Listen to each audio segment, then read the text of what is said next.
muhtaram prezidentimiz tashabbuslari bilan ta'lim sohasida ayniqsa umumiy o'rta ta'lim maktablarida dolzarb 90 kunlik e'lon qilingan. Bu joriy yilning 1-iyunidan 30-avgustgacha respublikaning barcha ta'lim maskanlarida davom etyapti.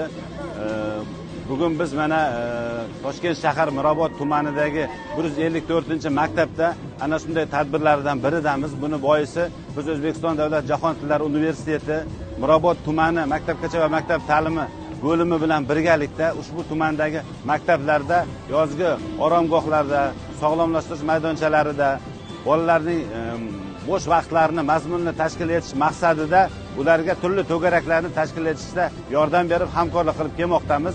Ko'rib turibmizki, bu maydonda hozir nafaqat to'garaklar faoliyati, balkim kasbga o'rgatish yo'nalishi ham yo'lga qo'yilgan. Muhtaram prezidentimiz oldimizga qo'ygan vazifalari har bir bitiruvchi kamida 2 ta chet tilini va bir kasbni egasi bo'lib chiqish kerak degan vazifalardan kelib chiqqan holda bu Oliy ta'lim fan va innovatsiyalar vazirligi, Maktabgacha va maktab ta'limi vazirligi o'rtasidagi uyg'unlik, uzviylikni isbot sifatida ayta olamiz.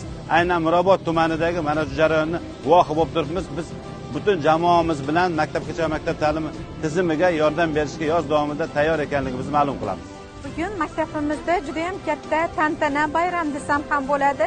Chunki 2025-yil 15-may kuni prezidentimiz selektor yig'ilishi o'tkazdilar. Ushbu yig'ilishda yozgi ta'tilni 90 kun dolzarb kun deb belgilab olindi. Mana bu 90 dolzarb kunda biz oldimizga juda katta maqsadlar qo'ydik.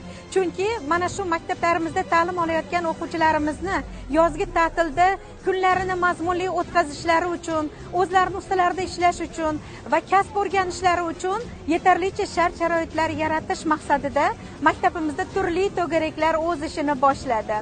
Mana 9-iyun kuni start berildi. Bizning maktabimiz kasb o'rgatish markazi deb tanlab olindi. Shuning uchun ham bizning maktabimizda 4 ta yo'nalishi bo'yicha o'quvchilarimizga kasb o'rgatish ham tashkillashtirildi.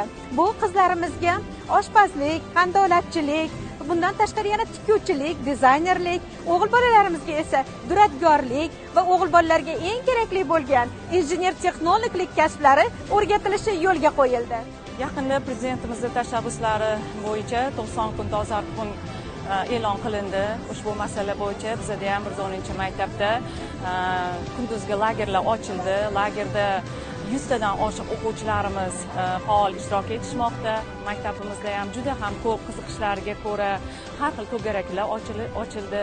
Basseynlarda juda ham o'quvchilarimiz ko'p suzib, o'zligini sog'lom hayotga tayyorlab kelishmoqda. O'qituvchilarimiz ham, biz ham juda ham bir xursandchilikda hozir mana shu 90 kun dolzarb kunni juda ham faol tarzda o'tkazib kelmoqdamiz.